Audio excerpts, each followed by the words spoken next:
Dock 6 trembled like the hand of a dying god had struck it. A freight pod tore through the mining station's hull, shredding steel and silence. Alarms howled. Air rushed out in a roaring wind. White emergency foam burst from the walls, sealing the gap in thick frozen layers. Evan Cole hit the deck behind a cargo loader. His hands shook, but his eyes stayed sharp. He'd seen hull breaches before, but never one that looked aimed. He counted exits: blast door, crane passage, service hatch. 3 ways out. None safe. The pod groaned and split apart. Something inside moved. A shape crawled out of the smoke, unsteady but proud. Not a woman, not exactly. Her skin shone deep green under red lights. Silver blood traced from 3 cuts on her cheek. Her black hair hung in ropes. When her violet eyes locked on him, they dilated like a cat's. "Human," she rasped. "Evan Cole." She pulled a cracked slate from her torn flight suit. His old ID flickered on its screen, a record from a job he thought erased. Mark. Evan's breath caught. Bulkhead sealed. Crew rushed in. Brask, the 4-armed foreman, 2 Kasari engineers flashing nervous yellow across their scales, and a few night workers with stun rods drawn. They surrounded the pod instinctively. Evan rose slowly. "You're hurt," he said. "We can get help." She ignored him. "Old law binds me," she said. "The hunger right. I must consume the one who bears my mark. 3 cycles, or I die."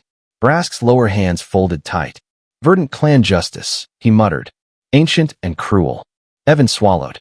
"And if I refuse?" Her smile was sharp as broken glass. "Then I starve beside your corpse." Before anyone moved, she lunged. Her knee slammed into his ribs. Pain flared white. He crashed into a crate. Claws screeched over the loader where his head had been. Too fast. Too strong. Yet she swayed, bleeding, breath ragged. "First blood," she hissed, showing her silver-stained hand. Evan pushed himself up. He looked like a battered mechanic, but something in his stance changed. His shoulders leveled, weight centered, eyes focused. "If you want old law," he said, voice steady, "then I call the circle of proof." The words froze the room. Kara of the Verdant clans blinked once. "You know the circle?" 7 witnesses, Brask said slowly, counting around. "We have 7. Kara's eyes glowed brighter. "No weapons. No mercy. Fight until submission or death. The victor claims 1 debt." Evan nodded. Here and now. The crew backed against the walls. The bay lights turned harsh white. Foam hissed across the floor. Evan kicked off his boots and shrugged out of his jacket. To most eyes, his stance looked wrong. Too loose, too wide. To a fighter's eyes, it was a trap. Kara stripped away her torn armor, revealing scarred biomesh beneath. Her green skin bore the map of 100 battles. She crouched low, every line of her body coiled and ready. "Any last prayers, human?" "Never learned how," he said. She charged. Evan moved just enough. Her claws sliced empty air. He swung a chain, missed, but hit a coolant pipe instead. White vapor erupted, freezing her in a shimmer of frost. He drove forward, shoulder into her ribs. They fell hard, rolling through steam and debris. She was stronger. She broke his hold and hurled him away. He grabbed a canister and smashed it across her visor. Gray foam spread, sealing her vision. She ripped it off, growling. Evan ran to the loader, slamming its ignition. The machine groaned to life. "That's not in the rules," Brask warned. "Show me where it says I can't." Evan shot back. Kara dodged, but the bay was too small. The loader's steel forks pinned her against a beam, not crushing, just holding. Her claws sparked against metal. Then she stopped fighting. Her violet gaze cooled from fury to respect. "Yield," she said quietly. Evan cut the engine and stepped back, chest heaving. Brask raised all 4 hands. "By witness, the right is ended. The oath is broken." Kara dropped to one knee. "Name your debt, human." Evan wiped blood from his lip. His hands were steady now. "Guard this station for 1 month," he said. "We get raiders. We're thin." Kara nodded once. Debt accepted. Outside, the stars turned. Inside Base 6, predator and prey vanished, leaving something new. A mechanic with a secret. A hunter bound by honor. And a promise that would change them both. The cargo bay stank of coolant, sweat, and fear. Foam hissed where the loader had torn the floor. The witnesses, miners, engineers, and a half-awake medic, formed a loose ring around Evan and the alien woman now standing free. She flexed her hands. Silver blood dripped from her knuckles, hissing where it hit the floor. "Circle stands," she said. "One fight. One truth." Evan wiped his face with a sleeve. "Let's make it quick. I've got work in an hour." She smiled like a blade unsheathing. "You will not be working after this." Then she moved. The first rush was pure speed. She was across the floor before human reflex could blink, her foot sweeping low. Evan dropped, rolled, barely escaping a talon that cut sparks from the deck. He felt heat bloom in his ribs again, same place she'd hit before. She was testing him, watching how he breathed, how he flinched. He didn't flinch. Instead, he kicked a toolbox toward her. It slid across the floor, clanging into her legs. Not to hurt, just to distract. She turned her head a fraction, and that was enough. Evan darted in, grabbed the dangling chain from the loader, and swung it wide. It struck her shoulder with a metallic thud. She hissed, more angry than hurt. "Clever. Mechanic," he said, panting. "We fix things." Her return strike was brutal. A backhand that slammed him into a crate so hard it dented. His vision swam, but instinct kept him moving. He ducked another blow, slid beneath the loader's arm, and grabbed a live power cable sparking on the floor. She lunged. Evan jammed the cable forward. A flash of blue arced between them. She staggered, muscles seizing for a heartbeat. The smell of ozone filled the bay. When her eyes cleared, something had changed in them. She wasn't just fighting now. She was studying him. Every motion, every breath. And what she saw made her hesitate. His stance wasn't desperate anymore. It was controlled, efficient. Not the clumsy panic of prey, but the cold calculation of someone who'd been here before. "You fought before," she said. "Not lately," he replied. She struck again, low, fast, aiming to break his knee.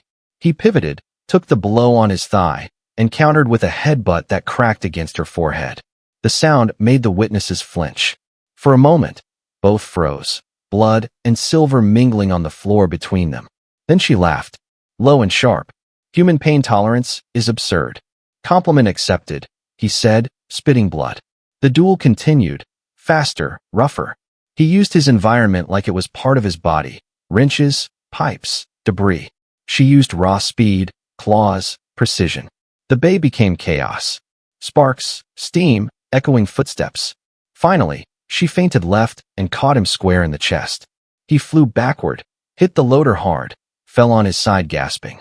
She stalked closer, victorious already. "Yield," she ordered. Evan's hand brushed something on the floor, a spilled canister of foam sealant. His mind clicked. "Yeah," he said weakly. "Sure." She leaned down, eyes narrowing. He slammed the canister into her face. Gray foam burst, expanding instantly, gluing her mouth and eyes shut. She roared, clawing at it blindly. Evan staggered to his feet and hit the loader control again. The forks rose with a deep hydraulic groan. He swung them sideways, pressing her carefully against the wall. Not crushing, just trapping. She thrashed, silver blood streaking the metal, until her strength faltered. Slowly, she lifted a single clawed hand and scraped 3 symbols into the loader's paint. The verdant mark for surrender. "Yield," she rasped through the foam. Evan powered the loader down. The machine hissed to stillness. Brask stepped forward, voice deep and formal. "Witnessed. By rule of the circle, the debt is reversed. The hunter is bound to the victor." Evan wiped sweat from his brow. His ribs screamed with pain, but he stood tall. He reached down and offered his hand. "Get up," he said. "We're short on guards." Kara blinked through the foam, then grasped his hand. Her grip was iron. "You risk death for honor." "Foolish. Maybe," Evan said, helping her up. "But it beats being someone's dinner." Around them, the crew exhaled in shaky relief. The circle dissolved, the law satisfied. Yet something electric lingered in the air. Respect, curiosity, maybe fate. Kara of the verdant clans, predator born of a dozen wars. Evan Cole, mechanic with the ghosts of fighters in his eyes. 2 lives bound by accident, law, and something neither could name yet. And far beyond the station, something watched. The first tremor of a storm neither human nor alien would be ready for. The fight was over, but the station hadn't stopped holding its breath. Days passed, but the story of the human who beat a verdant hunter spread like static through every deck. Some called it luck. Others whispered that the mechanic wasn't really a mechanic. Evan Cole ignored the talk. He had repairs to finish, engines to balance, and a cracked rib that still screamed when he moved. Pain was simple, predictable. People weren't. Kara of the Verdant clans followed him everywhere. Not stalking, watching, measuring. She had agreed to serve 30 days under his command, but she didn't act like a servant. She stood like a shadow near the blast doors, arms crossed, violet eyes scanning every corner. When he worked, she asked questions. What is this tool? Torque wrench, he said. For tightening bolts. Primitive. Gets the job done. She tilted her head. So do claws. Their partnership began with silence. It grew through sparks and steel. One evening, the air recycler failed in Section B. The pressure alarms wailed again, and the deck lights flickered red. Evan was already halfway there when he noticed Kara walking beside him, matching his pace like a soldier in formation. He climbed inside the vent shaft while she stood guard outside. A minute later, he shouted over the noise. I could use less staring and more helping. She crouched by the panel, peering in. You humans build mazes for air. Yeah, well, we like breathing. Your lungs are inefficient. Thanks for the compliment. She didn't smile, but her shoulders eased slightly. He realized that was her version of laughing. When the fan motor restarted, the station lights steadied again. The silence after was almost gentle. Kara looked around the humming machinery, eyes softening for the first time. Your station, it sounds alive. It is, he said. Every noise means we're still here. She nodded slowly, as if she understood that more than he expected. Later, in the galley, Kara poked at a steaming tray of processed meal paste. This cannot be food, she said flatly. It's edible, Evans said. By what species? He shrugged. Desperate ones.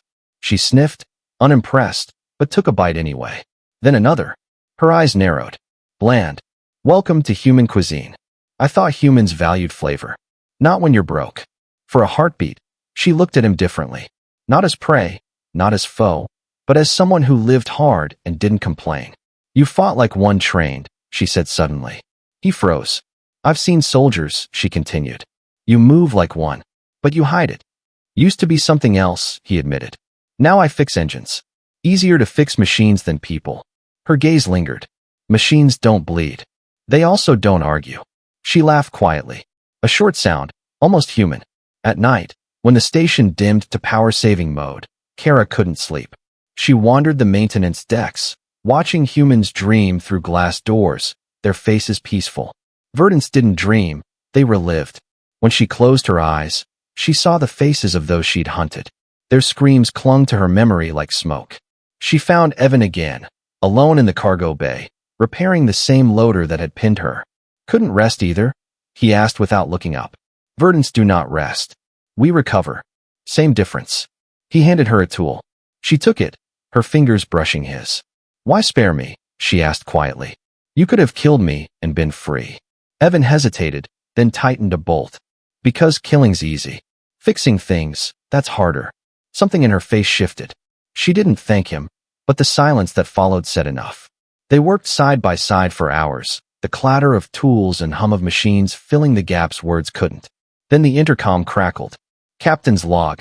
Unknown signals approaching. 3 signatures. Vector inbound from the belt. No transponders. Evan froze. His eyes flicked to Kara's.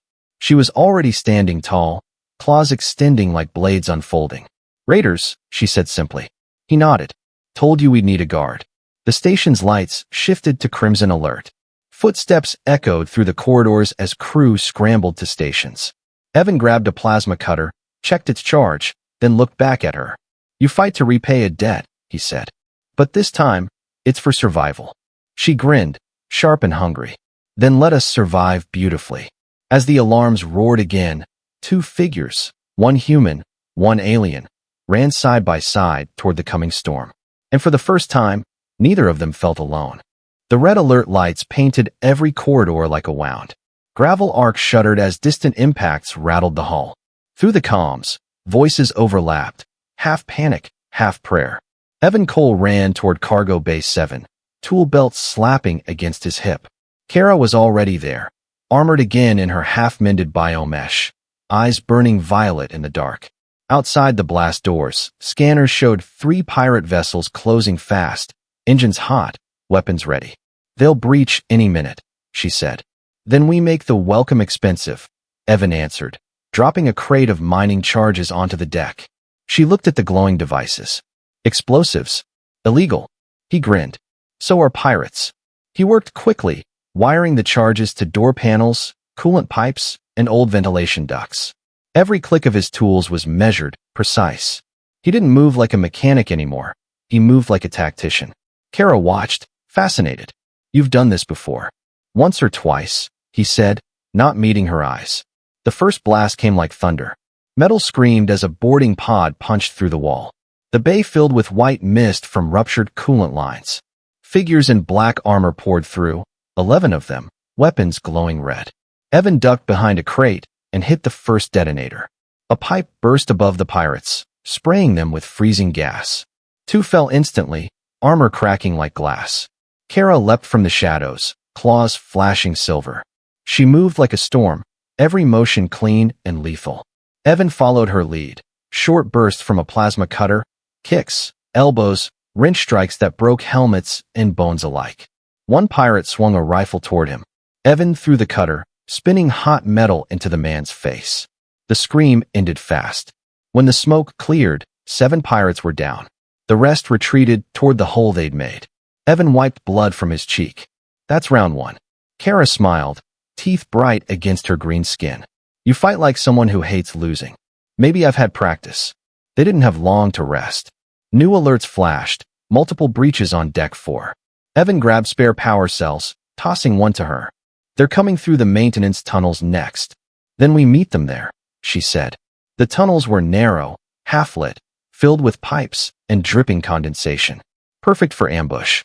Evan crawled ahead, rewiring a coolant line into a pressure trap.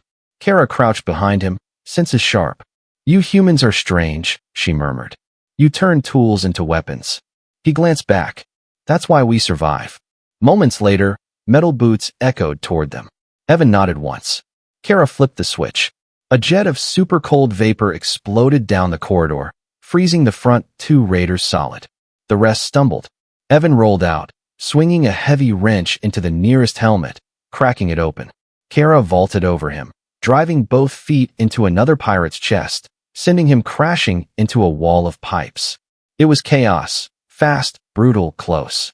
Evan moved with purpose, using every surface as leverage. He ducked under a plasma slash, jabbed a power cell into the pirate's armor port, and watched the man convulse. When it ended, only silence remained. Steam rose like ghosts. They returned to the main corridor, both drenched in sweat and ash. Evan's shirt was torn, showing the thin white scars that lined his chest and arms. Kara stopped him with a hand on his shoulder. These marks, she said softly. They're not from work. He hesitated. Used to fight in the pits, he admitted. Illegal arenas back on Earth's edge. People paid to watch men break each other for sport. Her voice lowered. And you won. Enough times to want to forget. She studied him for a long moment, then nodded. You fixed things because you broke too much. Something like that, he said quietly. Before either could say more, the intercom flared again. Final wave approaching. 20 signatures, heavy weapons, the captain's voice called. Evan and Kara exchanged a glance. Last stand, he said. Then we make it legendary. The pirates hit harder this time. Explosions shook the station. Fire lit the bay in orange light. Evan and Kara stood side by side in the doorway, ready. She lunged first, claws carving arcs of silver through red light. He followed, moving like gravity forgot him, using debris, cables, ladders, every inch of the station as a weapon. Together, they fought like rhythm and melody, her fury, his precision. When the last pirate fell, both stood gasping in a sea of smoke and flame. Kara's claws dripped silver blood. Evan's hands shook, not from fear, but from memory. She turned to him slowly. You're no mechanic. He met her eyes. And you're no monster. Outside the viewport, the pirate ships turned tail, engines flaring as they fled into the void. Inside, 2 warriors stood surrounded by wreckage, and something unspoken that neither of them could name yet. The station was silent after the storm. Smoke clung to the air, and the metal still trembled with echoes of battle. Bodies were gone. Scars remained. Evan Cole stood at the viewport, watching the pirate ships drift as distant lights. He should have felt victory. Instead, he felt the familiar emptiness that always came after survival. Behind him, Kara moved quietly. Her armor was cracked, claws dulled, skin marred with silver streaks. Yet she stood tall, unbroken. "You didn't run," Evan said without turning. "I gave my word," she replied. "Verdants do not flee once dead is spoken." He smiled faintly. "Good thing I didn't ask for dinner service instead." She tilted her head. "You joke after slaughter. It's that or go crazy. Humans are strange.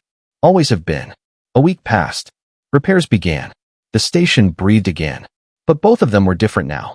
They trained together in the empty cargo bay, turning combat into a language. Evan taught her how to move in low gravity, how to use momentum, how to fight without killing. Kara taught him how to read motion, the flicker of intention before attack. Their movements became almost graceful, Mechanic and Hunter moving as one. Sometimes, when they finished, they just stood there, breathing hard, saying nothing. Words weren't needed. The silence spoke loud enough. But peace never lasted long in deep space. On the 12th day, a distress beacon cut through the static. A cargo vessel, drifting near the asteroid belt. No life signs confirmed. The captain hesitated, but Kara insisted. "Verdant code demands we answer." Evan added, "And humans don't leave anyone stranded." They launched in a small shuttle, just the two of them. The ship appeared out of the darkness like a wounded animal, its hull torn, lights flickering, one side frozen solid.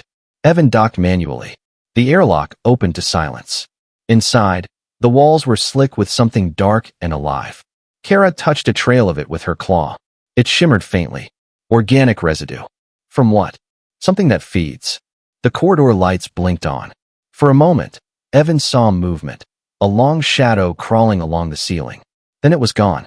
He whispered, "We're not alone." Kara's claws extended with a metallic whisper. "Stay behind me." Not a chance. They moved deeper, step by step, lights flickering with each breath. The smell was wrong. Ozone, rot, cold metal. They reached the bridge. Every console was dead. Every chair empty. And then the sound came. A low growl, deep and wet, echoing through the vents. The thing dropped from above. It wasn't alive in any normal way. It was half flesh, half vacuum-grown crystal. Tentacles shimmered with frost, eyes burning like dying suns. A void beast, rare, ancient, hungry. Kara struck first. Her claws tore through its hide, but black liquid hissed where it landed, burning her skin. Evan fired a plasma burst, the beam carving deep before sputtering out. The creature roared. Air pressure shifted. The entire ship groaned like it was alive. "Evan, seal the door." He slammed the console, but nothing responded. "Power's dead." Kara rolled aside as a tentacle smashed through the wall, scattering sparks. He grabbed a coolant pipe, ripped it open, and sprayed the creature with liquid nitrogen. The void beast froze halfway through its scream. "Now," she shouted. They planted the last mining charge they had. Evan hit the detonator. The explosion shattered the bridge window. Space swallowed fire. They were thrown backward, tumbling through zero-G as the beast disintegrated into glowing shards that drifted like dying stars. The shuttle found them later, spinning, tethered together, still alive. Kara laughed weakly through her helmet. "We lived again."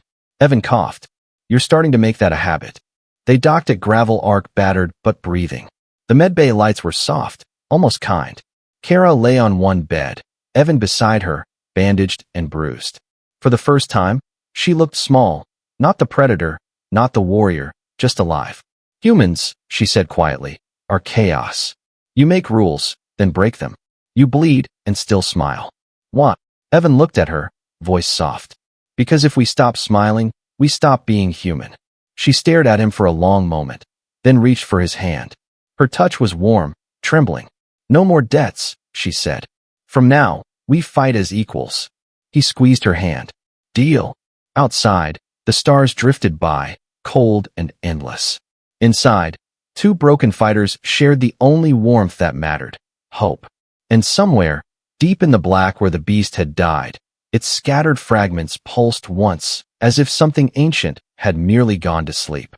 Gravel Arc had known quiet before, but not peace. For 3 weeks after the Void Beast's death, the station floated steady, patched, and alive. Engines hummed. Crew laughed again. And for once, Evan Cole allowed himself to breathe. Kara healed fast. Her scars turned to silver lines of memory. She spent most days near the viewport, watching ships pass, eyes always searching. Waiting for something? Evan asked one morning. She didn't look away from the stars. Verdants believe calm is the moment before the hunt. He chuckled softly. Then I hope your gods are wrong. But she wasn't. It started with a pulse. Not sound, not light, just pressure. Every monitor on the station flickered. Every system rebooted at once. Then the long-range scanner screamed. 3 signatures. Enormous. Military. No pirate craft this time. These ships moved with precision, cutting through space like knives. The captain's voice cracked through the calm. Fleet approaching under Inquisition colors. Transponders mark them as lawful authority. Kara stiffened instantly. Inquisition. That means they're not here for trade. Evan finished grimly. The lead ship hailed them. A man's voice filled the command deck, smooth, cold, cruelly calm. This is Prefect Run of the Inquisition Directorate. By order of Galactic Edict 44A, the station Gravel Arc harbors fugitives of war. You will surrender Evan Cole, alias Marcus Vale, and the verdant exile Kara of Clan Thorn. The entire crew turned toward Evan. He stood frozen. The name he hadn't heard in years cut through him like shrapnel. Kara's hand brushed the hilt of her weapon. Marcus Vale. Evan exhaled slowly. That was before I stopped being someone's weapon. You fought in the pits, she whispered. But this is worse. He nodded. They built me, then buried me when I broke the rules. Run's voice returned, sharper now. You have 1 hour to comply. Refusal will result in orbital cleansing. The comm fell silent. Captain Reinhold leaned against the console, his face pale. Evan, how bad is this? Bad enough, Evan said. They don't bluff. If they fire, we're ash. Kara stepped forward, defiant. Then we don't let them fire. The captain blinked. How? They outgun us 1,000 to 1. Her violet eyes burned. By truth. Evan frowned. Truth doesn't stop missiles. No, she said. But it shames those who launch them. Minutes later, they were in the comm bay. Kara worked the console with fierce precision, rerouting channels, overriding locks. What are you doing? Evan asked. Verdant ships used to stream executions live, she said. I'm reversing it. Broadcasting. To everyone. Every channel, every colony. If they kill us, the whole galaxy will see it. Evan's stomach twisted. That'll paint a target on everyone here. Then we aim it at the right people, she said firmly. At the ones who made you, who curse me, who call us monsters. The console flickered, stabilizing. A dozen lights turned green. We're live, she said. The Inquisition ship called again. Run's holographic face appeared in the air, tall, polished, utterly human. He smiled faintly. You've gone public. Clever, but pointless. Evan stepped into frame. Maybe, but people should know who you're hunting. Run's eyes narrowed. The ghost of the arenas, hiding among miners? How poetic. I'm not hiding, Evan said. I'm building something better. And the verdant beside you. Run sneered. A half-breed outcast with her claws dulled by human sentiment. Kara's voice cut sharp. Better a dull claw than a blind conscience. Run's smile vanished. You defy lawful arrest. You'll die with him. Evan leaned forward, voice steady. Then we die together. Kara's hand slid into his. The whole galaxy watched. Her voice softened. Once, our laws demanded blood for blood. But maybe the universe doesn't need more hunters. Maybe it needs people who stop running. Across the fleet, soldiers hesitated. Inquisitors exchanged uncertain glances. For the first time, the machinery of fear faltered. Run's fury boiled over. Enough. Prepare to fire. But another voice cut in. Female, calm, authoritative. Stand down, Prefect Run. The signal split. A new hologram appeared. Senator Alara, head of the Galactic Council. This transmission has reached every world, she said. And the people demand answers. Evan felt the weight lift slightly from his chest. The truth was out. But the storm had only begun. Kara turned to him quietly. You see? Sometimes truth does stop missiles. He smiled faintly. Yeah, but I still prefer explosives. Outside the viewport, the Inquisition fleet held its fire, caught between obedience and exposure. Inside, two fugitives stood side by side, united not by law, but by choice. And somewhere deep inside Evan's mind, the soldier he'd buried began to wake again. Silence filled the void. 3 warships hung above Gravel Arc, weapons primed, waiting for a single word to decide the fate of hundreds. But the galaxy was already watching. Evan, Cole, and Kara stood in the center of the command deck, their images broadcast across thousands of systems. Every camera light blinked red. Every transmission carried their faces, the human and the verdant outlaw who dared to challenge the Inquisition. Senator Alera's voice echoed from the screen. The public demands a lawful trial. Prefect Run, your actions are now under council review. Run's jaw tightened. The council is weak. You feed on the illusion of peace while traitors breed in your colonies. He turned to Evan's projection. You think your words matter? The galaxy runs on power, not pity. Evan smiled, calm and dangerous. Funny thing about power, it stops working when people stop obeying it. The comm lines erupted with noise. Other fleets began transmitting. Miners, traders, civilians, even a few small military captains. One by one, they spoke the same phrase. We witnessed the trial of stars. The Inquisition's monopoly was cracking in real time. Run's fury burned cold. Then so be it, he hissed. Let the trial be as the ancients decreed. Combat until truth is proven. Kara's claws clicked softly. He means single combat. A public execution dressed as justice. Evan's lips curved faintly. Then let's make it a good show. Run smirked. I will not waste my time. You will face my champion, my right hand. From behind him stepped a figure that made Kara's breath catch. Tall, armored in black obsidian, one arm replaced by a lattice of machinery pulsing with red light. Var, she whispered. My brother. The universe seemed to stop turning. The duel was set. Gravel Arc's cargo bay became the arena, cleared and lit by floodlights. The crowd, billions watching through holos, held its breath. Kara stood beside Evan as he suited up. His armor was crude, patched from mining gear and steel plates. Your opponent is faster, stronger, and enhanced beyond reason, she said quietly. Evan smiled. Then I'll make him doubt his reason. She looked at him, eyes softening. You always fight like you're fixing something broken. Maybe I am. Her hand lingered on his chest plate. If you die, I'll finish the fight. He grinned. That's why I won't. The blast doors opened. Var stepped forward, metal limbs humming, eyes glowing like molten glass. You polluted her, he growled. My sister, pure bloodline, corrupted by human filth. Evan's voice stayed even. She's more human than you'll ever be. Then the world exploded into motion. Var moved like lightning, his strike tearing sparks from the floor. Evan barely dodged, rolling under the mechanical arm.